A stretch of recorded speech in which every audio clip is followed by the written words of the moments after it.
ধূমপান করা কি জায়েজ না হারাম? হারাম, হারাম, সাবধান, করবেন না। রমাদানের আপনি একটা মোক্ষম সুযোগ কাজে লাগাতে পারেন। ধূমপান করব না, কারণ কি জানেন? রোজা হবে এবার 13 ঘন্টা, ঘুম হলো 6 ঘন্টা, 19 ঘন্টা গেল। ঘুমের ভিতরে কি বিড়ি খাওয়া যায় নাকি? রোজার ভিতরে খাওয়া যায় তো? 19 ঘন্টা তো এমনি খেলেন, রইল আর 5 ঘন্টা। 19-এর পাশে 24 ঘন্টা একদিন।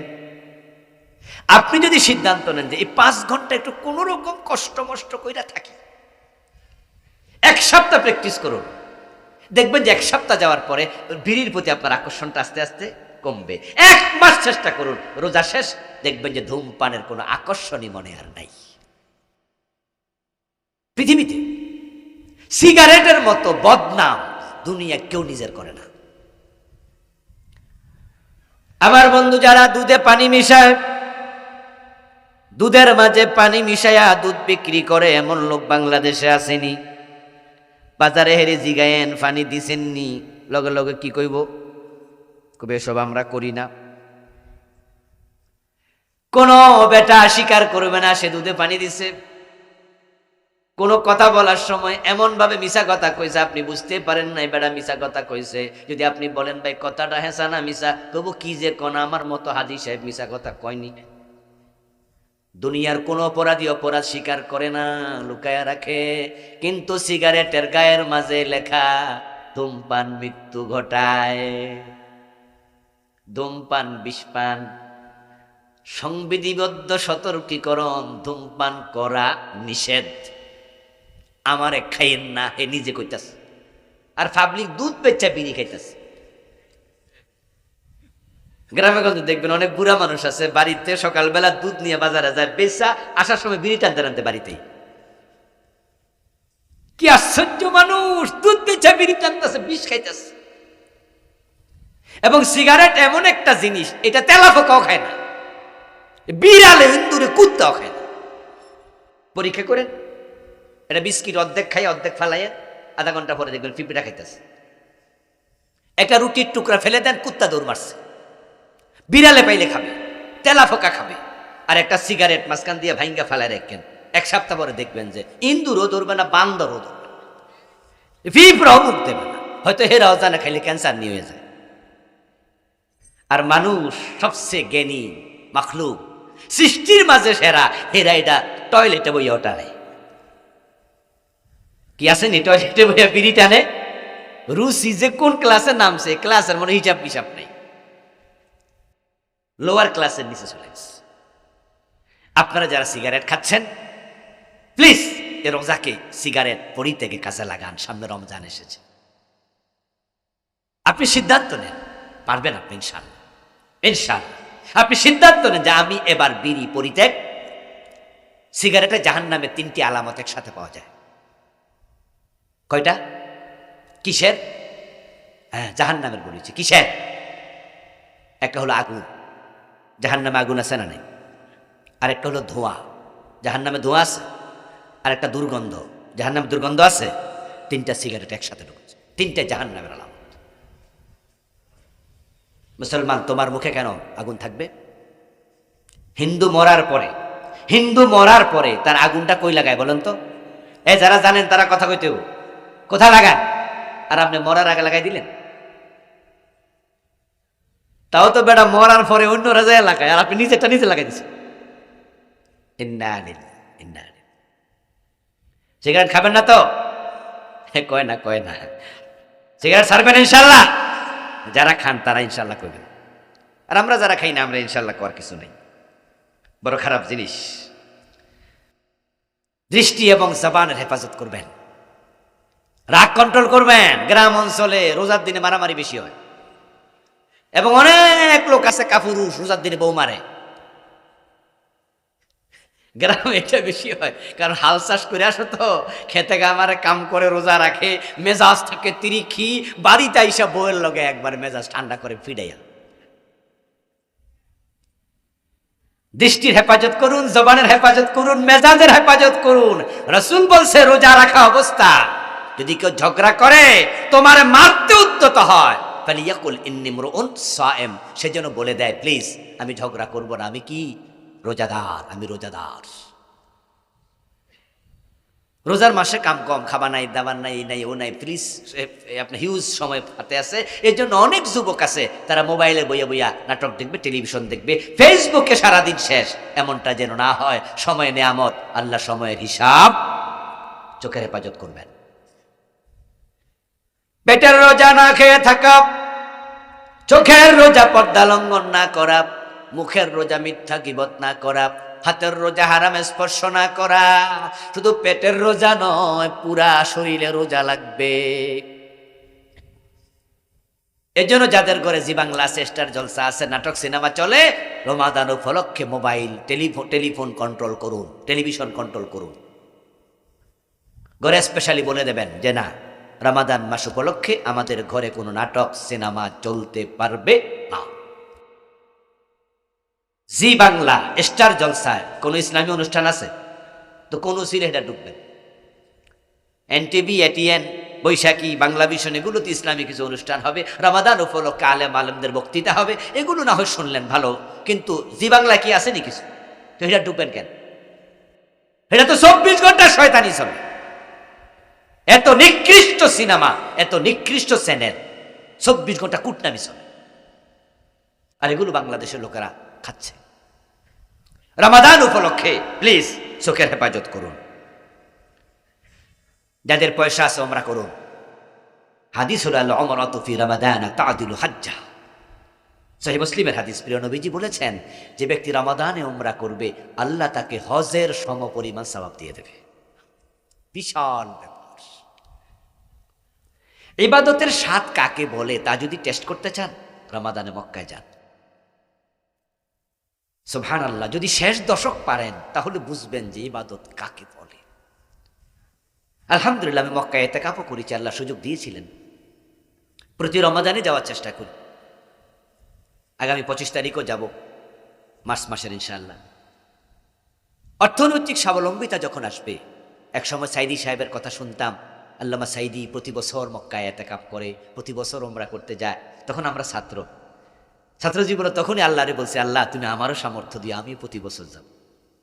আল্লাহ এখন সামর্থ্য দিয়েছে, ভালো লাগে। এমন রাতও রমাদানে গেছে, একাধারে কত রাত গেছে যে পুরা রাতে 1 সেকেন্ডও ঘুমাই নেই, কারণ ঘুমানোর কোনো পরিবেশই নেই। আপনি সাহারি খাবেন, কিয়ামুল লাইল করবেন, তারাবি পড়বেন, এশা পড়বেন, তো ঘুমাবেন কখন? এবং পরিবেশটাই এমন যে ঘুমাই থেকে মনই চাইবে না। এবং তেলাওয়াত তো মক্কার ইমামদের এত মজা যে লাগাতার যদি 1.5 ঘন্টা 2 ঘন্টা তেলাওয়াত শুনেন তারাবিতে দাঁড়াইয়া দাঁড়াইয়া, আপনার স্বাদ মিটবে না, মনে হয় আরো শুনি, আরো মজা। আর যখন বিতির মুনাজাতটা দেয় 10-15 মিনিট লাগাইয়া, কি প্রশান্তি। আরব বিশ্বের লোকেরা, আমরা তাদেরকে দেখেছি বিয়ে করার পরে নতুন বউকে নিয়ে হানিমুন করতে মক্কায় আসে, ওমরা করবে হানিমুনে, পরিবারের সবাই। এবং এত ছোট্ট বাচ্চা নিয়ে আসে যে বাচ্চার পিঠের সাথে ব্যাগ আছে একরকমের বাইন্দা, তারপরে তাওয়াফ করে, ইবাদত করে। আন্ডা বাচ্চা নিয়ে চলে আস। তো আল্লাহ আপনাদের যাদের সামর্থ্য দিয়েছে, ওমরা করতে বেশি টাকা লাগে না, কিন্তু 1.25 লাখ টাকা 1.5 লাখ টাকা এনাফ। হজ করতে তো অনেক, 4.5 লাখ 5-6 লাখ টাকা লাগে। কিন্তু আপনি যদি ওমরা যান তাহলে আপনি হজে যে পরিমাণ সওয়াব আপনি সেটা পেয়ে যাবেন। আল্লাহ তৌফিক দান করুন, বলিন আমিন। এই ইতিকাফ যারা করেন নাই, গ্রামের লোকেরা দিক থেকে পিছিয়ে আছে, শহরের লোকেরা এগিয়ে আছে। গ্রামের অনেক মসজিদ আছে যে মসজিদে 2-3 ইতিকাফ করে, এমন মসজিদও আছে একজনও করে না, অন্য কারো টাকা দিয়ে করায়। অথচ শহরের মসজিদগুলোতে এক মসজিদে 100 জন 50 জন ইতিকাফ করে, এমন মসজিদ অ্যাভেলেবেল। আমার প্রিয় ভাই, নবীজি সাল্লাল্লাহু আলাইহি ওয়াসাল্লাম কখনো ইতিকাফ ছাড়েন নাই, আর আপনি জীবনে কোনোদিন ইতিকাফ করেন নাই। রাসূলের সাথে এখানে মিল না অমিল? রাসূল যেটা কোনোদিন ছাড়ে নাই, এক রমাদানে পারে নাই, পরের রমজানে 20 দিন করছে। আর যারা ইতিকাফ করে তাদের লাইলাতুল কদর মিস হওয়ার কোনো সম্ভাবনাই কারণ তারা তো পুরো 10 দিনে মসজিদে। এবার যে কোনো রাতে হোক তারা কিন্তু কদর পেয়ে গেল। আপনি ব্যস্ত না, খুব ব্যবসা চাকরি চোখ বন্ধ হোক সব থাকবে, আপনি থাকবেন না। অনেক যুবক মনে করে হুজুর আমার তো বয়স হয় নাই, পরে করবো। ও দোস্ত, এর আগে মরে গেলে মরেও তো যেতে পারো। বিশাল বড় কোম্পানির মালিক আপনি না, 2-3টা ফোন আপনার, এত ফোন আসে হুজুর 10,000 লোক, 5,000 লোক, 500 লোক, 1,000 লোক আমার কোম্পানির চাকরি করে, এতজন চালাইয়া ইতিকাফ করবো 10 দিন, কেমনে সম্ভব? আমি বলবো দোস্ত, চোখ বন্ধ হলে সব চলবে, শুধু তুমি ছাড়া সবাই সবের মতো। এই জন্য যারা ইতিকাফ করেননি এই রমজানে, এই রমজানে, আর যদি এবার কোনো কারণে মিস হয় সিদ্ধান্ত নেন, আল্লাহকে জানাই দেন, আল্লাহ আমার হায়াতে বারাকা দাও, পরের রমজান আমি করবই। ইতিকাফ করুন। হোটেল রেস্টুরেন্টের মালিক যারা আছেন, রমাদানে হোটেলে রান্না করে বেরোজদারিকে খাওয়াবেন না। অনেক রোজাদার আছে, নিজে রোজা রাখছে কিন্তু হোটেল খুলে বসে আছে। এই চা দোকানগুলোতে দেখবেন যে রমাদান মাস আসার সাথে সাথে বোরকা পরাই দেবে, চা দোকানে পর্দা টানিয়ে দেবে। বউ পর্দা করে না, মাইয়াও করে না, দোকানটা পর্দা করায়। আর এই পর্দার ভিতরে ঢুকা খায় একদল বেরোজদারি। ওয়ালা তাআওয়ানু আলাল ইসমি ওয়াল উদওয়ান। আল্লাহ তাআলার বক্তব্য হলো অন্যায় কাজে সহযোগিতা করা যাবে না। বলবেন হুজুর আমি দোকানদার মানুষ, হোটেল খোলা না রাখলে না খাইয়া থাকবো। আমি বলবো না, রাতের বেলা চালাবেন, ইফতারির সময় খুলবেন, ইফতার বানাবেন, আসরের রাত থেকে প্রস্তুতি নেন। আল্লাহ তাআলা দিনে যা বিক্রি করতেন সেটা বারাকা রাতের বেলা দেয়ার ক্ষমতা রাজ্জাকের আছে না নাই? তাওয়াক্কুল করুন, তাওয়াক্কুল করুন। তারাবির নামাজের ব্যাপারে স্পেশাল পরামর্শ। গ্রামের মসজিদগুলোতে তারাবি হয় তাড়াতাড়ি। তারা 20 রাকাত পড়ালে 18 মিনিটে। বাহ, হুজুরকে কয় হুজুর ধন্যবাদ, আর একটু চেষ্টা চালান, 15 মিনিটে পারেননি দেখেন। আর হুজুররা 4G বহুত আগে 5G গতিতে চলতেছে। এমন নামাজের গতি, রুকু দিয়া সোজা হইয়া খাড়ায় না, 2 সেজদার মাঝখানে বসে না, সেজদা ঠিকমতো তাসবিহ পড়ে না, এমন টান মারে এক টানে 7 আয়াত শেষ। সূরা ফাতিহা কয় আয়াত? 7 আয়াত। পরে কয় নিঃশ্বাসে? এক নিঃশ্বাসে। সভাপতির সেক্রেটারি কানে কানে কয় কাল থেকে দুধ রোজ করে খাওয়ান, হুজুর যেন আরো তাড়াতাড়ি টানতে পারে। আচ্ছা, আল্লাহর সামনে দাঁড়ায় তাড়াহুড়া করলে আল্লাহ কি রাগ করে না? আপনার বেয়াদব মনে করে না? আপনার বেয়াদব বলে, বেয়াদব। আপনি আপনার সিনিয়রের সামনে গেলে কি তাড়াহুড়া দেখান? আর বিএপি লোকের সামনে গেলে আপনি তো সোজা হয়ে খাড়াইতে হন। এমপি সাহেব আসছে, চেয়ারম্যান সাহেবের রুমে গেছেন কোনো প্রয়োজনে, সেখানে যাই আপনি কত ধীরস্থির, চেয়ারম্যান সাহেব আসসালামু আলাইকুম, ভালো আছেননি? একটু কাজ ছিল, একটা কথা বলতে আসছি, শুনবেননি? এই যে আপনি এত ধীর, এত স্থির, এত ভদ্র, আর আল্লাহর সামনে খাড়াইয়া ফাইজলামি পাইছেন? এই ফাইজলামি পাইছেন আপনি? কার সামনে খাড়াইছেন আপনি? আরশের মালিকের সামনে। আপনার কি আকল লোক পেয়েছে? আপনার কি বিবেকে শয়তান প্রস্রাব করেছে? কার সামনে খাড়াইছেন? আরশের মালিক যখন তাকায়া দেখে এই লোকটা আমার সামনে দাঁড়ায়া বেয়াদবি করছে, আমার কোরআন পড়ছে এমন ভাবে যার উচ্চারণ অশুদ্ধ হওয়ার কারণে অর্থের বিকৃতি করতেছে। সুবহান রাব্বিয়াল আলা 3 বার তাসবিহ পড়বে, তার হাতে বুঝি সময় নাই। সে কোন রবের সামনে দাঁড়াইলো এটা বুঝার মতো বিবেক বুঝি তার নাই। তখন তোমার মতো নামাজির নামাজ আল্লাহ তোমার চেহারার মাঝে ছুঁড়ে ফেলে দেয়। ও আল্লাহর বান্দা, তুমি আল্লাহকে বুঝতে পারো নাই, কোন মহান রব তোমার দিকে নামাজে তাকায়া আছে। গ্রামে গঞ্জের মসজিদ গুলোতে তারাবির নামে চরম উপহাস চলে, বেয়াদবি চলে। আলহামদুলিল্লাহ শহরে এটা কমছে। শহরের মসজিদ গুলোতে এখন ভালো ভালো হাফেজরা চমৎকার তেলাওয়াতে তারাবি পড়ে, তাড়াহুড়া করে না। গ্রামের দিকেও এটা চেঞ্জ আস্তে আস্তে হবে। তবে আমি আপনাদের কাছে অনুরোধ করতে চাই, ইমাম সাহেবরে বলে দেবেন আমাদের তো বিমান আমরা ফেল করব না, রাতের বেলায় কক্সবাজার যাব না, রাতে আমার দুবাইয়ের ফ্লাইট নাই যে আমার তাড়াহুড়া করে আপনি শেষ করে দিতে হবে, কোন দরকার। বরং রবের সামনে দাঁড়ায়া ধীরস্থির ভাবে আল্লাহর সাথে কিছু কথা বলতে চাই, মনের কথাগুলো সেজদায় গিয়া বলবো। যখন নামাজে দাঁড়াবেন আলহামদুলিল্লাহি রাব্বিল আলামিন বলেন, আমার রাসূল বলেন, আল্লাহ তখন জবাব দিয়া কথা বলে।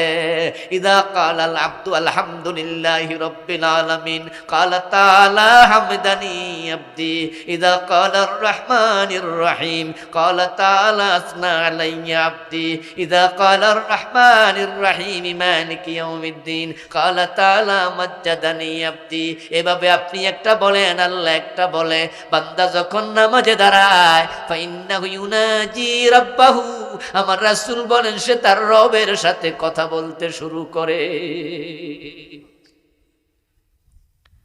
আমার প্রিয় ভাই, আপনি যদি আপনাদের এমপি সাহেবের রুমে যাই, অফিসে যাইয়া আপনি বলতে শুরু করে দেন, এমপি সাহেব আমার জরুরত আছে, সময় হাতে কম, খুব জরুরি কথা নিয়ে এসেছি, আমার এলাকায় একটা ব্রিজ লাগবে, এমপি সাহেব আমি চেয়ারম্যান মানুষ, মানুষ কত কিছু চায়, মানুষকে দিতে হবে, আপনি না দিলে আমি পাবো কিভাবে, আমার 5 টন গম দেন। এক নিঃশ্বাসের রুম বলা শুরু করেন, এমপি গো ভাই তোমার এখানে ডাকছে কেন? বলবে না, এই তোমার এখানে ডাকছে কেন?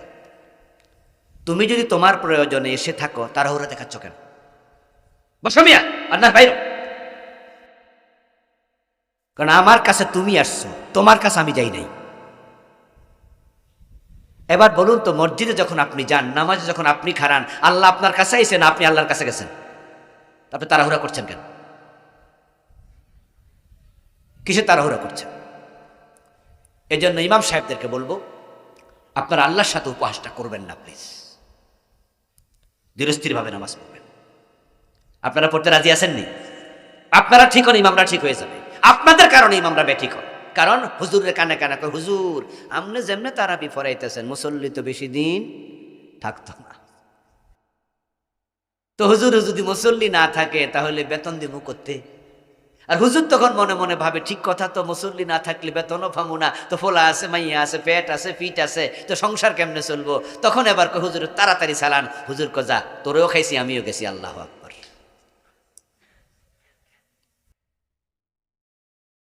আর যদি আপনারা বলতেন যে হুজুর আল্লাহ ভরসা, আমরা তো আছি, লোক কমলে কমুক, আপনার কি করা লাগে আমরা মুসল্লিরা দেখবো, সাহস দিতে পারবেন না? ঠিক হয়ে যাবে আল্লাহ তৌফিক দিন, বলেন আমিন। আমার প্রিয় ভাই, আসুন রমাদানটাকে আমরা উত্তমভাবে সেলিব্রেট করি, আল্লাহর কাছে সেই প্রার্থনা করে যে পরামর্শগুলো দিলাম এগুলো আমি মানবো, আপনারা মানবেন। আল্লাহ আমাদের সবাইকে তৌফিক দান করুক। আবার বলেন আমিন।